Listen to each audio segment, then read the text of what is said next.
Welcome to the Think Small podcast, hypergrowth for small businesses. So, what's slowing you down? Well, hello everyone. Welcome to the Think Small podcast. I'm your host, Denise Steinbring. Most of the guests we have on this show are the CEOs, the founders, the managing partners, the people with their name on the door. But today's guest has a different and equally instructive vantage point. She is the executive building everything that makes the people with their names on the door do what they're able to do. Doran is the Chief Operations Officer of Shipman and Goodwin LLP, Connecticut's largest law firm with 165 attorneys, offices across Connecticut, New York, and now Boston, and 106 years of client relationships that stretch across generations of families and businesses in the Northeast. Michelle joined Shipman in late 2024, right at the moment that the firm was planning the most ambitious expansion in its history.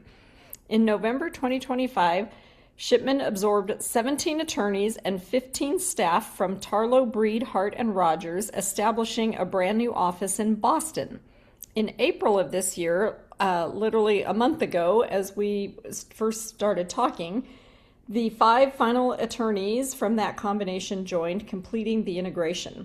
Michelle owns finance, technology, human resources, marketing, and business development and facilities for a 165 attorney firm that just became significantly bigger and more geographically complex. Her scope of responsibility in this first year of a new role is one of the most demanding things I've heard described on this show. Michelle, it's such a pleasure to have you here. Welcome to the Think Small podcast. Thank you so much, Denise. I'm so happy to be here. I was really looking forward to our conversation today, and hope that my insights help. Yes, you're a busy lady. Is there anything I left out? That's a lot going Oh on. my gosh, no, and I listened to that. I'm like, wow, how did I get here? No, you did a Okay. great job. Thank you.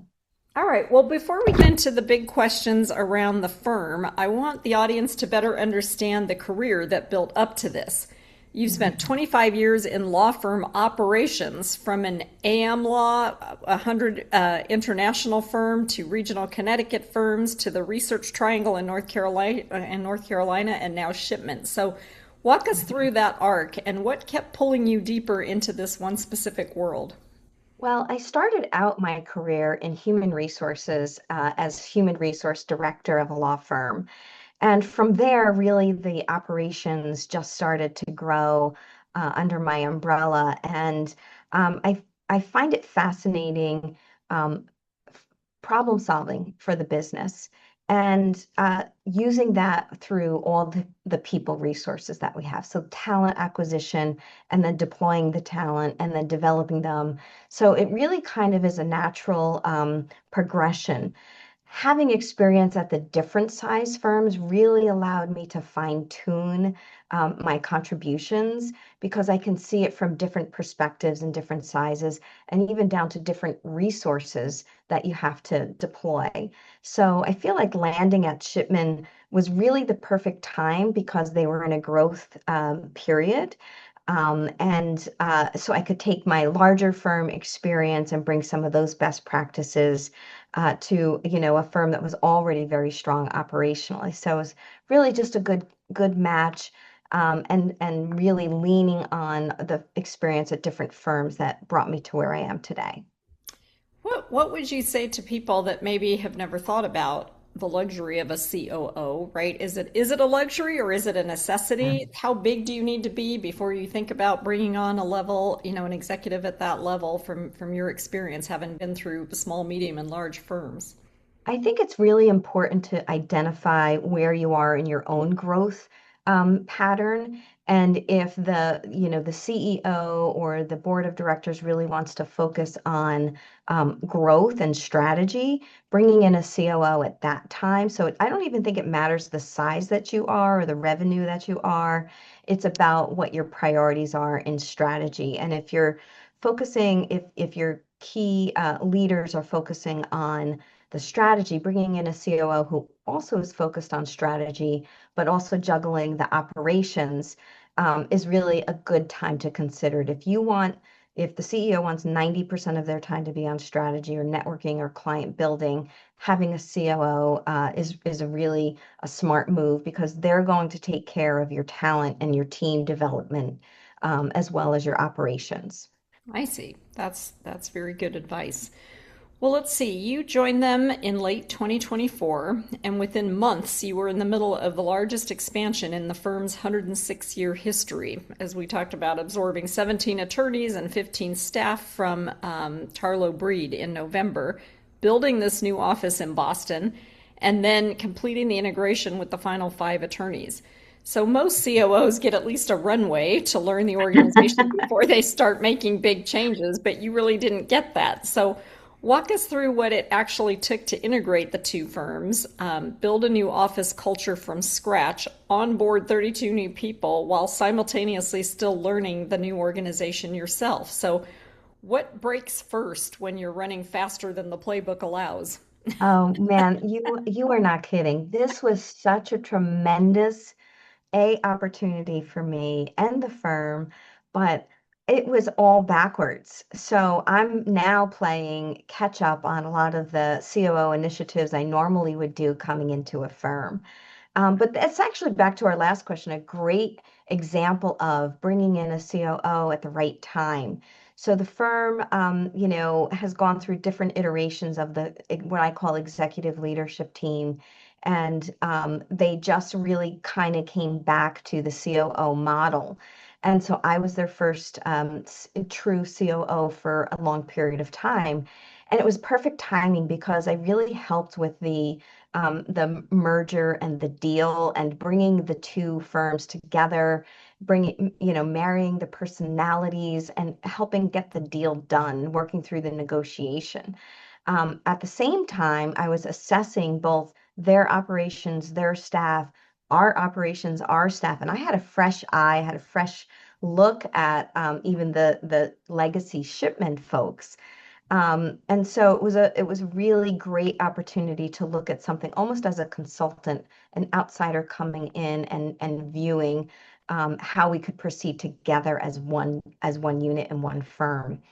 And it couldn't have been a better match. The personalities, the culture, the business development, the clients lined up so nicely. So once we got through the negotiation, which in any merger and acquisition is intense, once we got through that, we really got to see the true benefits of that, how similar our clients were, and the geography only helped both firms really expand those relationships and those services. So it really, from my perspective, I appreciated my 25 years of experience to bring and be able to juggle those balls. We also were in the midst of space negotiations for our primary location. We had so many other like really big initiatives going on that it was challenging to prioritize because they all were priorities. But it worked out. And again, a common theme you'll hear is I really leaned on the operations team in place, the executive leaders in place in all the substantive areas to really make it happen. And I was lucky that they kind of had no choice, but they embraced me well, and we really worked endlessly, honestly, endlessly, so many hours to make it happen. And something, it's a great point of pride. It's also something that we accomplished together. And so now we're probably advanced our relationship by years Yes, because we had that no doubt. experience together. Yeah. Right. Maybe for somebody who's listening who hasn't gone through an integration but is maybe leaning into that right now, talk a little bit about culture, right? You started your career in HR, and that seems to be a place to start, along with all of the systems integrations and all of the things that have to happen from an operations perspective. But what are your thoughts on what they should make sure that not to drop the ball on as they lean into this? Really important to listen to all of the stakeholders. So I don't think we would have been as successful as we were if we didn't really listen and understand the different perspectives regarding technology and what the needs were for each different we have many different practice groups across the board. Boston had very heavy trust and estates practice. They had litigation, corporate, and understanding, in today's day and age, technology is just critical to do the type of work efficiently and the quality of work we'd like to do. So listening to what the needs were for the stakeholders coming in and integrating in and making that as seamless as possible. And working with different software and helping provide training so that they, there's always going to be a learning curve, but they really got as much support as possible because we listened first. Also, understanding the different talents. So even though both firms had, for example, trust and estates practice, they both operated very differently. There's different laws per different states. And so understanding and absorbing what those differences were and how they align going forward saved us time in trying to make one, square peg fit into the other round hole. We tried to avoid some of those missteps by really understanding and communicating well over and over again what the needs were and how we were going to accomplish the goals to get us integrated. So utilizing people, maximizing technology, and listening and making sure people felt heard in the process. Yes, and remind me, was this a merger or was it an acquisition? So it was acquisition, but because we are so like-minded and we really felt like it was a more strategic alliance and merger. Yeah.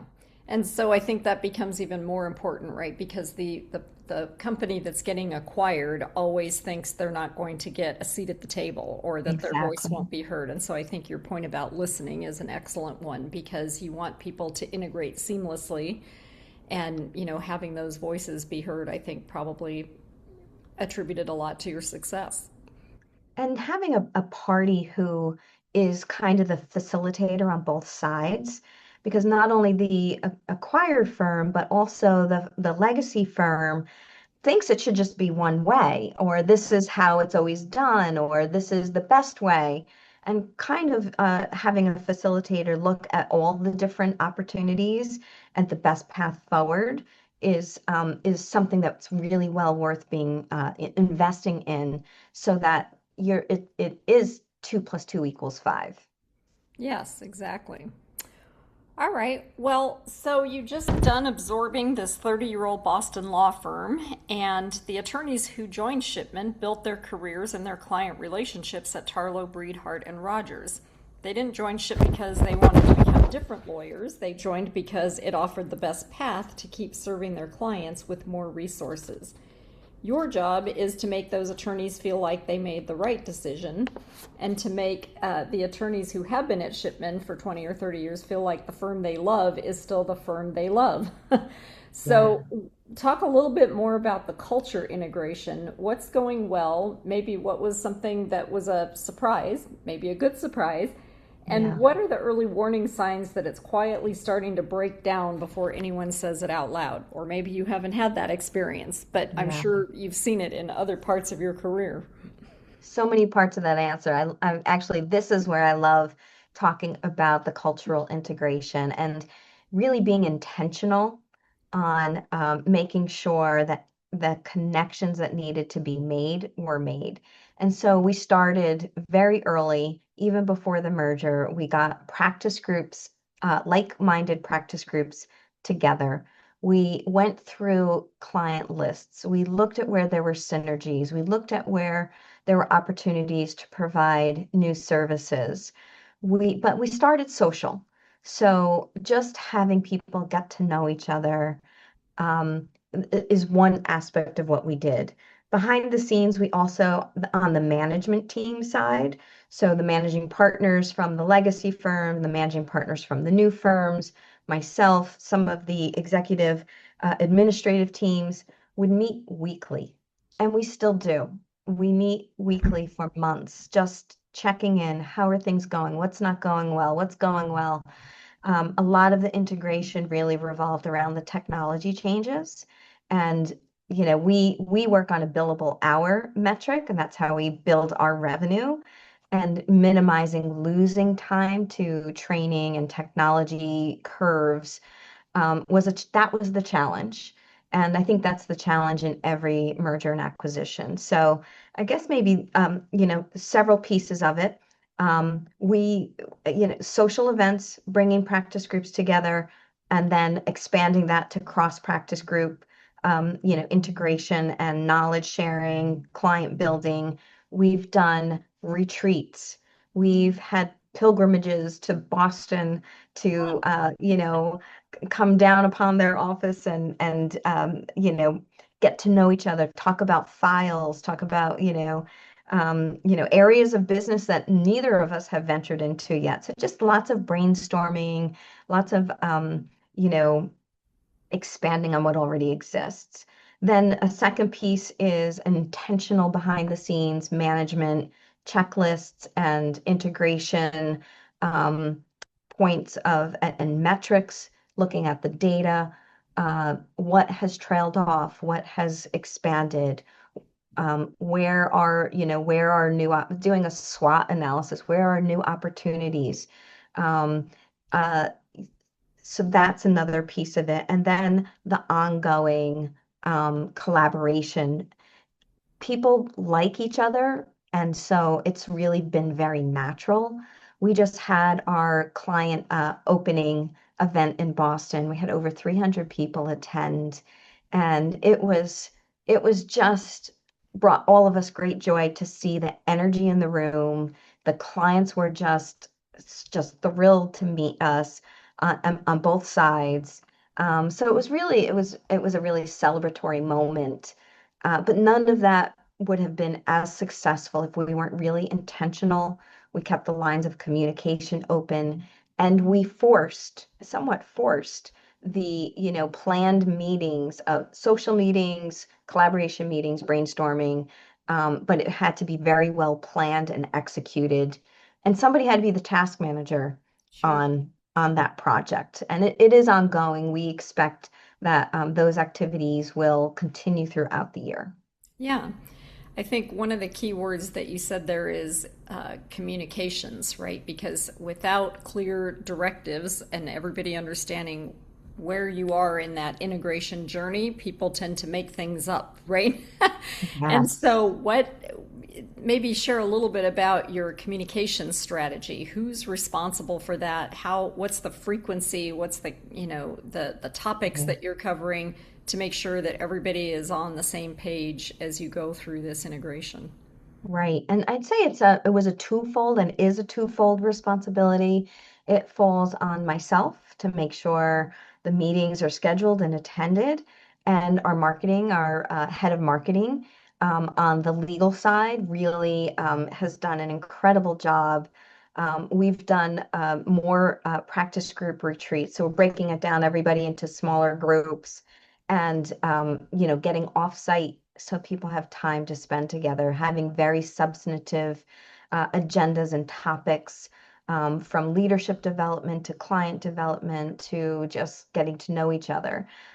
So making sure that you have people in charge and that their primary responsibility is to make sure the agendas and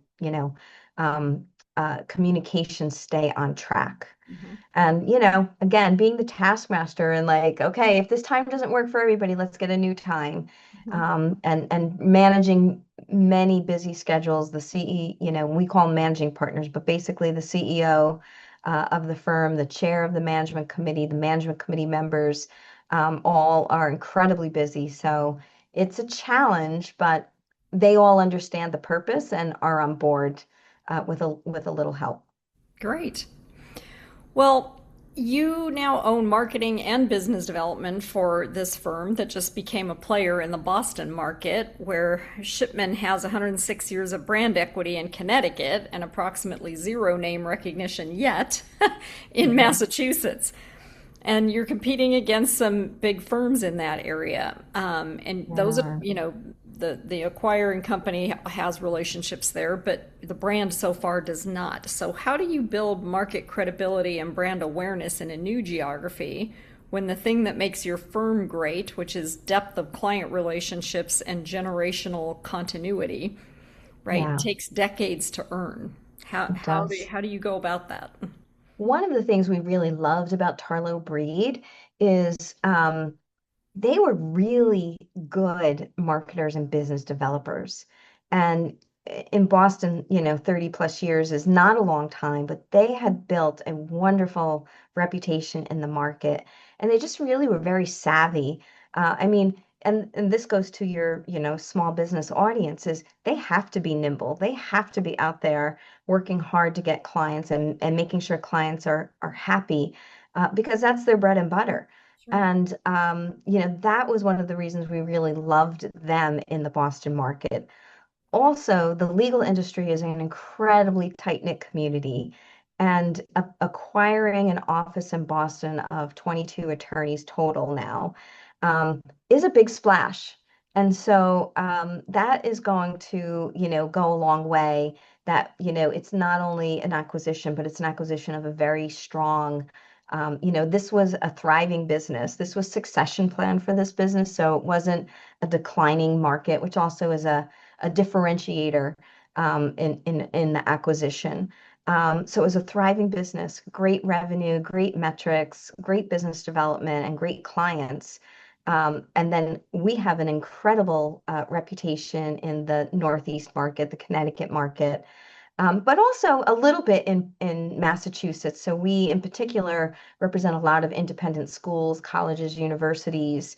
And we actually have clients in Boston saying we would have given you more work if you were actually in Boston. So Wow. having a little bit of a entryway into the market is really helpful. It just makes a lot of sense. We're listening to our clients.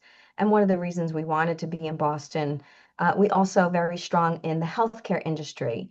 So, doctor practices, hospitals. So having some, leads and entries into the market and then building upon the Tarlow Breed reputation and client base, which primarily is small to medium-sized businesses, generational businesses. It's perfect middle market, which is where we are. So really, it's a very strong business case, and I think we're going to be very successful, but I might be a little biased. When you say it's a big splash, right, to do what you did in Boston, were you bolstered by local media? Were there news articles? Yeah. Was there, explain what you All mean of by the a big all of the splash? above. Also, shout out to the Boston Bar Association. They are one of the most robust bar associations. Not Connecticut's great. Don't want to diss anybody, but Boston's really active in promoting its members and news, and they have a very strong newsletter. And that really kind of transcends all. Everybody waits for the newsletter when it comes out. So we did get a lot of great media. Obviously, we have a great public relations company, and in the legal market, you don't necessarily need it, but we do have a fantastic company. So we utilize them. We got interviews and all of the very prestigious and targeted media picked up on the story. So that obviously is very helpful. And right now, actually, for the last years, law firm mergers have really dominated the news, and so it's nice to be part of that hype going on right now. Yeah, that's great. You had shared with me earlier that Shipman has a podcast on employment law and does CLE credit conferences. So those are great for staying on top of mind with existing relationships. Yes. But what does the marketing that generates genuinely new relationships in a new market look like for a professional services firm? Oh, well, it really is shifting. The social media, the LinkedIn, is much stronger than it used to be. And I really advocate for small, medium-sized business to have a presence, to really build their brand through the social media. I mean, TikTok for some businesses is highly successful. It's a whole new world, and you really have to be on board. And in particular with AI, really the offshoots and the capabilities of what you can do. Investing in, even a social media intern if you're not savvy in it yourself, partnering with universities and college students, and but investing in understanding that world is really going to support your business and your new business leads. In the legal industry, and I suspect many other professional services industry, word of mouth is really important. And so sometimes your work product is your best way to get the next client. And so, doing a good job and making sure that your client is 100% satisfied, that you're partnering with them, you are truly understanding their pains and their goals and their path, their strategy is the only way to be successful and really get the brand that you're looking for. Yeah, you bring up a good point because the way that search happened has changed significantly with AI, right? And AI looks for credibility in order to put you at the top of the page on Google and, include you in the AI answer as well. And so it's important for, I think, professional services firms and any other type of business unit is to, as you said, make sure that you've got somebody who's savvy in the way that AI is changing search, as Yeah. well as a lot of other things in marketing, because people are not necessarily coming to your website anymore. It's so true. And I can't emphasize enough that bad experiences by clients really hang heavy in the air for a long time and they carry tremendous weight. Whereas your successes may not be as strong as a negative experience. And so making sure, going back to the talent acquisition, that is my number one recommendation is to make sure you're making really good hires, quality investments, and if it's a matter of spending a few dollars for more for the truly seasoned professional who can come in, or the young talent that is going to really grow with your company. It's really important to invest wisely in your personnel who are going to be delivering the services. Yeah, and I'd imagine it's a little tougher in your case in the legal industry because case studies is something that AI really likes, and it gives you points when you've got great reviews or you've got case studies or you've got things, but a lot of lawsuits are very private matters, right? You don't want to be publishing case studies. So have you Yeah. thought about different ways of getting around that? I mean, I don't know. In particular, like where, lawsuits are public, that is where a good PR company Yes. can come in and help you. Yeah. But, they're definitely, the being savvy in the search words and the search engines and promoting and getting things to the top. There are m many more experts in that area than I am. I think when you run into those kinds of issues, seeking the professional support to work around it or to make the best that you can. Yeah, exactly. Well, Michelle, you've spent 25 years building operational and commercial infrastructure that lets the lawyers in the room practice law, and you've done it across firms of different sizes. So, for a founder or business owner who is running their operations entirely on instinct right now, maybe they've never had a COO, or maybe they're playing that role as well. What is the one thing you know about building operational discipline that you wish someone had told you about before growth sort of forced the issue? Will is not the only way, right? I'm a very optimistic, can do, get it done type person, and I'm very strong-willed. But just wanting it is not enough. You really need to invest in the product, the quality, and the people, and mentorship is really important and for your longevity. Hmm. Um, Developing, the talent that you bring on board. And I know I realize I sound like a broken record here. And if there's anything people will walk away with is that, your talent management and your talent development is critical to your success, and treating people well, right? Like, again, you have to get people on board, you have to make them a team so that everybody is working towards the same goals. And let's just even talk a little bit about generational differences, Absolutely. really understanding the different generations, how they work, and what they need to feel like they belong, or if they don't really care about belonging, what is important to them and what they're looking to get out of the relationship, so that it really is a very equal and rewarding experience for everyone. Investing in those types of activities will pay dividends. And so you can't do it alone. You have to surround yourself with really good people who are on board with the mission and really helping you get there. Yeah, I love Um, the fact that you brought up the generational differences. I think that's something that people don't really be very thoughtful about, right? Because the younger yeah, generations have different reasons for joining companies. It used to be you'd work for the same company for 25 years, right? And now I yeah, think the statistic is most young people switch jobs 7 times before they find where they feel is their home, right? And so right.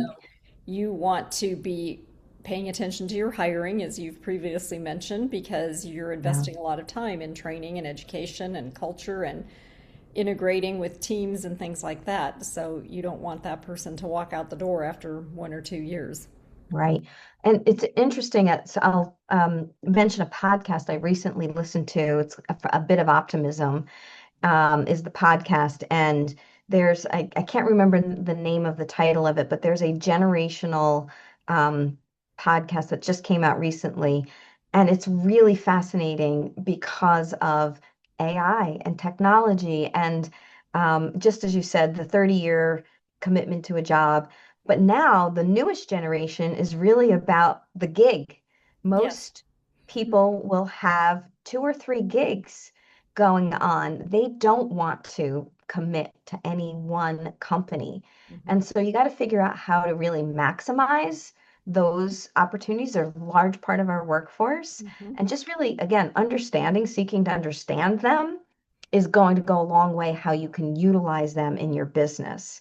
So I think it's really helpful to understand people's motivation and where we're headed as a society in the workforce is really important for success. Absolutely. And what was the name of that podcast again? A bit of optimism. Awesome. Um, I'll have to y- look that up. yes, yeah, it's really good. Good stuff on there. Well, Michelle, for our listeners in Connecticut, Boston, or anywhere else who might want to find out more about Shipman and Goodwin or connect with you, where should they go? Certainly, Goodwin.com is our, so even though we're Shipman and Goodwin, Goodwin.com is our website. But LinkedIn and certainly, we have our podcasts out there. I'm on LinkedIn myself. But always could just give us a call, and I would be happy to talk to anybody. One of the things that I really enjoy doing is networking and Mhm. sharing and talking about business. I belong to several organizations and like little networking clubs of COOs and CEOs, and just sharing and talking to people. And I think one of your questions later is going to be about last piece of advice, and networking is certainly one of them, and just leaning on people who are going through the same thing and brainstorming ideas how to solve problems, or just even venting. It's just really healthy and helpful. Absolutely. So this is that time. Any other last pieces of advice? Yes. So I think, don't give up. There's going to be adversity along the way. There is going to always be challenges, and leaning on your support network, your people, your strategy, professionals who you may bring in, whether it's a PR firm or a consultant, understanding when you need help and understanding when you need to lead, understanding the difference between those two, just being very self-aware, of, and one thing we didn't talk a lot about is really looking at your data metrics, how are you comparing to the industry, understanding how other people are doing it. All of those things, I think, gives you kind of a holistic view and network to succeed. Mhm. And if anybody would love to, talk more about, that type of support network, I would be happy to talk to folks. Oh, well, that's a very generous offer. Thank you for that. And to our Think Small listeners, if today's conversation reminded you that the person building the infrastructure behind the brand is just as important as the person whose name is on the door, share it with someone who needs to hear it. We'll see you all next time, and thank you so much for being with us, Michelle. You've given us a lot to think about. Thank you so much, Denise. Take care. Welcome to the Think Small podcast, hypergrowth for small businesses. So, what's slowing you down?